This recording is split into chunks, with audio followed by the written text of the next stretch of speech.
so I work with Marietjie and Pumla at the Historical Trauma and Transformation Unit. I was involved in the process of training researchers to collect the data. In my own history as well, I've collected stories of traumatic memory at the time, not thinking about them through the lens of trauma because I was interested in the politics of memory, but it was stories of squatter resistance in Crossroads, and in the process of collecting those stories as a white South African, my lens on things changed, and trauma became a very important lens for me to understand South Africa and our challenges, and I will speak a little bit to that in the second part of what I'm going to talk about that's more difficult for me to talk about. And so the role that I've played in the research, and I'm still playing, is to work with the original interview transcripts and to do the analysis of those transcripts. And then also to have broader conversations, more global conversations with other scholars and practitioners who are also trying to understand what it means to live with a present that's deeply haunted by the violence of the past. And in our South African context, deeply haunted by the violence that continues, so that complicates it even further. Okay, so the first thing or invitation that I want to speak to is the conversation which has emerged here around what it means to tend to these histories if we recognize that, as Adebayo was talking about earlier,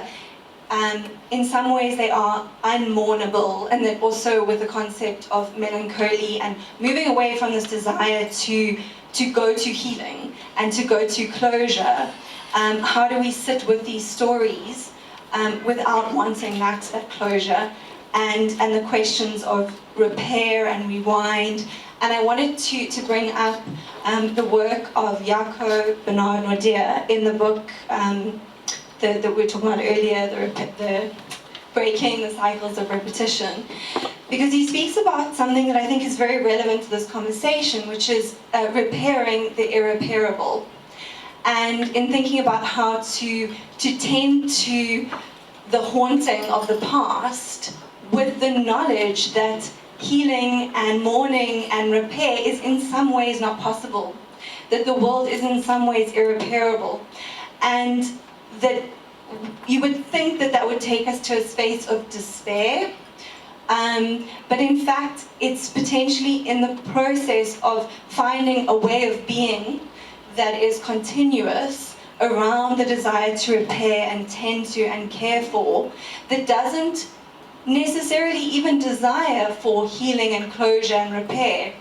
but the everyday practice of tending to the places that trouble and haunt and hurt and complicate and make us feel uncomfortable, that in that act of tending, something is potentially released. And perhaps it is hope or love or something that is released, even if that's not what we're doing it for. It nevertheless, there's a hopefulness that can come even in recognizing that we might not be able to fully repair and heal the irreparable nature of our world.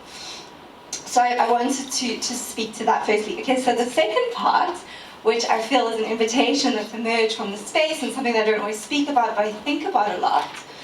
is what it means to be a fairly young, but not so young anymore, white researcher working with these histories. Because they're histories that I work with through this research project, but also that I started to work on before for my PhD project. And it was quite a conscious decision, because at the time I was interested in questions of whiteness and questioning what it means to be a white South African and what it means to live with that legacy and that inheritance and questions of white privilege. But it felt too insular for me. It felt like I needed to understand the lives and histories and struggles of Black South Africans that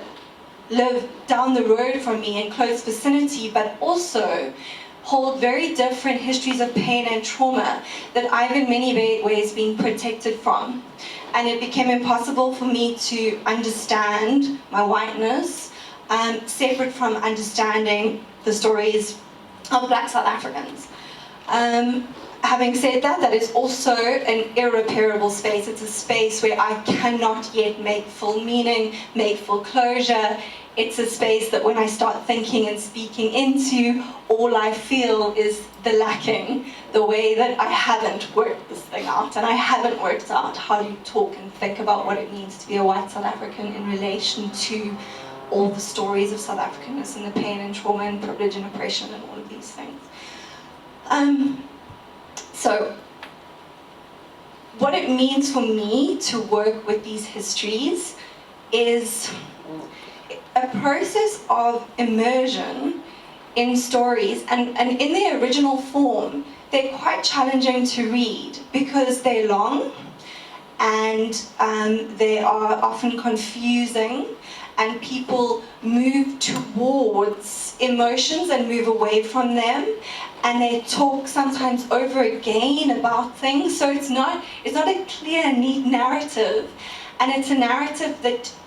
I have to feel as much as think. And this actually happens almost unconsciously. So it's not like,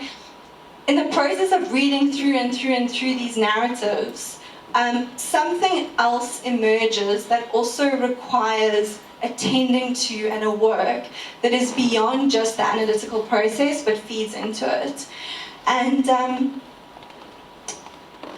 so it's one of the questions I want to bring up here, because you're talking about how to do responsible research. So essentially I'm talking about how to do responsible analysis when you're working with stories that contain trauma, that trouble you, that trouble your identity, and to move away from the desire to protect the self from that, and open up the self to everything that happens then, and to open up the self to the places of despair and hopelessness and confusion that emerge when you immerse yourself into the emotional world that emerges when you're doing this analysis. And so for me, part of doing that analysis work responsibly has been opening up spaces that are creative. And I'm not a person who's involved in the arts, but because it's a language that speaks to another part of the self, I've been forced to write creatively, to create collage, to create other ways of making meaning that can then speak into that space. And it's really got me thinking a lot around the students that work with us and that are doing research, and the ways in which they also become triggered by the work that they're doing, and how in the academic space, in the space of doing research and doing analysis, we can start to think about the role of, I wanted to say the therapeutic, but now I'm wary of that term, that to create that space so that our work as academics is not simply to understand analytically in relation to the canon of knowledge and how we can contribute to it and how we can do it in the form that we're supposed to speak it in academic ways, but also to do that related side work of changing ourselves through the process of analysis. And so that's my very small and problematic way of thinking about what it means to be a white person doing this research, and how as a white person I'm implicated in these stories, and my identity is implicated in these stories. And this is how I've come to see it, and it can be questioned, but as much as the histories are different and separate, and I live histories of privilege and power and the oppression of the other, in the process of opening myself up to listen and engage with these stories at this level, and it's been quite a few years since I did my PhD, I can say something deep inside has shifted, and it's almost as if a part of that history has become mine too. And that might be deeply problematic as a white person to say, but yet I'm still saying it because that's my lived experience. And there are times when I want to walk away. And that's my privilege as well. Like that sometimes I think it's really hectic to have to work on this stuff, and it affects. It's hard on the psychology, and maybe I can just kind of shift into doing other stuff and other work. But I don't think that's possible because of the implication and because of what that implication means. Okay, I'm going to end there, and I kind of also apologize because I realize that I'm speaking through things that I haven't fully grappled with, that I'm in the process of grappling with. That's what I mean by this is also an irreparable space for me. I don't have clear-cut points and answers, but I hope that in some way I've just